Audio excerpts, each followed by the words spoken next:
Friends இந்த கொள்ளு குழம்பு பாருங்க, நான் பார்க்கவே எவ்வளோ ஒரு சூப்பராக இருக்குது. டேஸ்ட்டும் அந்தளவுக்கு சூப்பராக இருக்கும், உடம்புக்கும் ரொம்ப ரொம்ப நல்லது. இந்த மாதிரி நீங்கள் குழம்பு பண்ணி கொடுத்தீங்கன்னா வீட்டில் இருக்கிற குழந்தைலேருந்து பெரியவங்க வரைக்கும் விரும்பி சாப்பிடுவாங்க.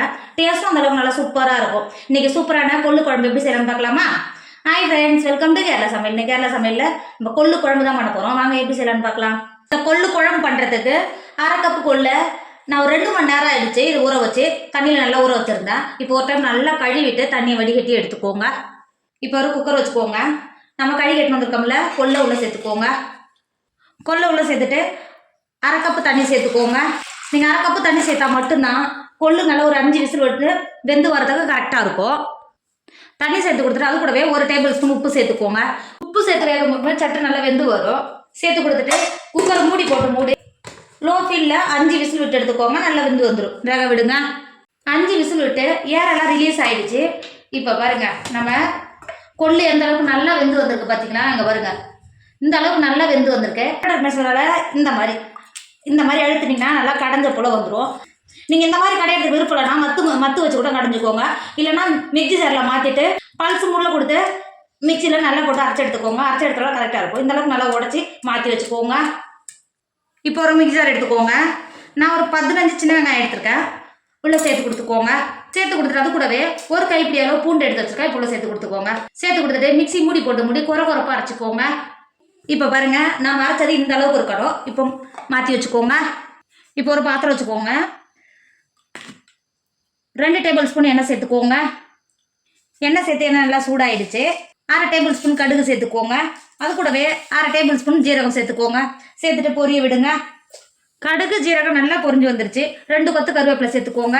கருவேப்பிலை சேர்த்து கருவேப்பிலை நல்லா பொரிஞ்சு வந்துருச்சு. இந்த ஸ்டேஜில் நம்ம அரைச்சி எடுத்து வச்சுருக்கிற வெங்காயத்தை உள்ள சேர்த்துக்கோங்க. வெங்காயத்தை சேர்த்துட்டு ஒரு 10 நிமிஷத்துக்கு வெங்காயத்தை நல்லா வதக்கிக்கோங்க.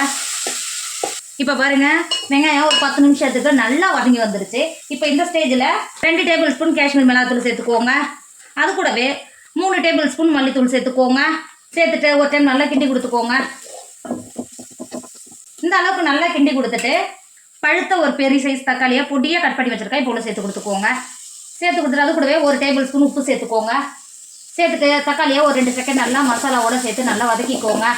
பாருங்க, நம்ம தக்காளியோட நல்லா மசாலாவோட பச்சை வாடை போய் தக்காளி நல்லா வெந்து வந்திருக்கு பார்த்தீங்களா? இப்போ இந்த ஸ்டேஜில் நம்ம மசிச்சு எடுத்து வச்சுருக்கோம்ல, கொள்ளை உள்ளே சேர்த்துக்கோங்க.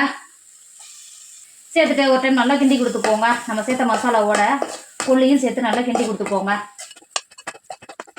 இந்த அளவுக்கு நல்லா கிண்டி கொடுத்துட்டு ஒரு 10 நிமிஷத்துக்கு தண்ணி எதுவும் சேர்க்காமலே நல்லா மசாலாவோட வேக விடுங்க. இப்போ பாருங்கள், நம்ம தண்ணி எதுவும் சேர்க்காமலே ஒரு 10 நிமிஷம் மசாலாவோட நம்ம சேர்த்த கொள்ளு நல்லா வெந்து வந்துருச்சு. இப்போ இந்த ஸ்டேஜில் நான் கொள்ளு மசிச்சு வச்சேன் பார்த்தீங்களா, அந்த பாத்திரத்துலேயே 1/2 கப்பு தண்ணி சேர்த்துக்கிறேன். சேர்த்து கொடுத்துக்கோங்க. தண்ணி சேர்த்துட்டு ஒரு டைம் நல்லா கிண்டி கொடுத்துக்கோங்க. இந்த ஸ்டேஜில் உங்களுக்கு குழம்புக்கு எந்த அளவுக்கு தண்ணி தேவையோ அந்த அளவுக்கு நல்லா தண்ணி சேர்த்துக்கோங்க. தண்ணி சேர்த்துட்டு ஒரு டைம் நல்லா கிண்டி கொடுத்துக்கோங்க. கொள்ளு குழம்பு பார்த்தீங்கன்னா இந்த அளவுக்கு தான் கெட்டியாக தான் இருக்கணும், ரொம்ப தண்ணியெல்லாம் இருக்கக்கூடாது. தண்ணி சேர்த்து கொடுத்துட்டு மூடி போட்டு மூடி குழம்பு ஒரு 10 நிமிஷம் நல்லா கொதிக்க விடுங்க. இப்போ பாருங்கள், நம்ம குழம்பு எந்த அளவுக்கு நல்லா கொதிச்சு நல்லா எண்ணெய் பிரிஞ்சிருக்கு பார்த்தீங்களா? இங்கே பாருங்கள், ஒரு டைம் நல்லா கிண்டி கொடுத்துக்கோங்க. கிண்டி கொடுத்துட்டு லாஸ்ட்டாக ஒரு கைப்பிடி அளவு நல்லா மல்லித்தழையை பொடியாக கட் பண்ணி வச்சுருக்கேன். இப்போ உள்ள சேர்த்து கொடுத்துக்கோங்க.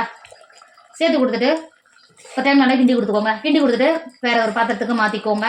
ஃப்ரெண்ட்ஸ், நம்மளோட கொள்ளு குழம்பு சூப்பராக ரெடி ஆகிடுச்சு. இதோட டேஸ்ட் அந்த அளவுக்கு சூப்பராக இருக்கும்.